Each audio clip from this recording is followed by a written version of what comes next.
গ্রামের নাম ছিল পদ্মপুর। ছোট্ট সবুজে ঘেরা এক গ্রাম। সেখানে বাস করতেন কৃষক হরিশ চাচা।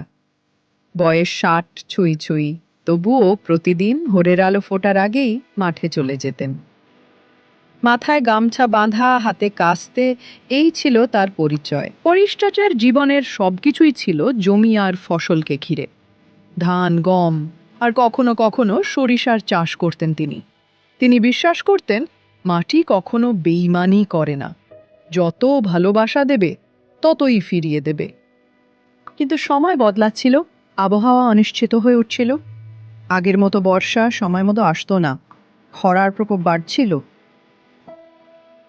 তার একমাত্র ছেলে রাহুল শহরে পড়াশোনা করত। সে চাইতো বাবাকে আর কষ্ট করতে না হোক। ফোনে বলতো, বাবা আপনি কেন এই কষ্ট করেন? ফসল হয় না ঠিক মতো, দামও ভালো পান না, চলো শহরে চলে আসি। হরিশ চাচা মৃদু হেসে বলতেন, জমি যদি ছেড়ে দিই তখন আমি থাকবো না রে। এ মাটি আমার শরীরের মতো। ১ বছর বড় খরা হলো। ফসল একেবারে নষ্ট। অনেক কৃষক ঋণের চাপে জমি বিক্রি করে শহরে চলে গেলেন। কিন্তু হরিশ চাচা রয়ে গেলেন। সেই বছর রাহুল ছুটিতে বাড়ি এলো। বাবার মুখে ক্লান্তি, চোখে উদ্বেগ, কিন্তু অভিযোগ নেই। রাহুল তখন নতুন কিছু ভাবল।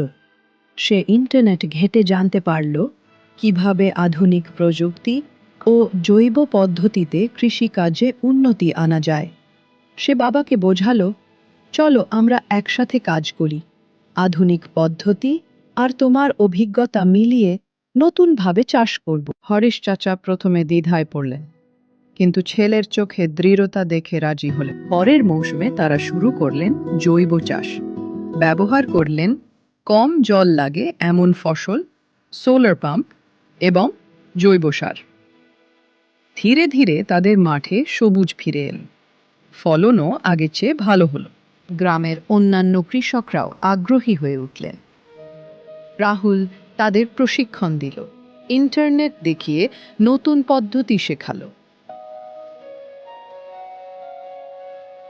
১ বছর পর পদ্মপুর গ্রামের গল্প ছড়িয়ে পড়ল আশপাশে।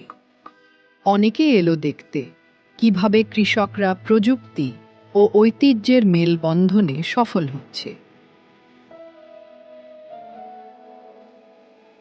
সন্ধ্যায় হরিশ চাচা মাঠের পাশের পাথরে বসে সূর্যাস্ত দেখতেন। পাশে বসে থাকত রাহুল। তিনি বলতেন, দেখিস, এই মাটি একদিন আমাদের গর্বের কারণ হবে। রাহুল মুচকি হেসে বলতো, তোমার মতো মাটির মানুষ থাকলে গর্ব হবেই বাবা।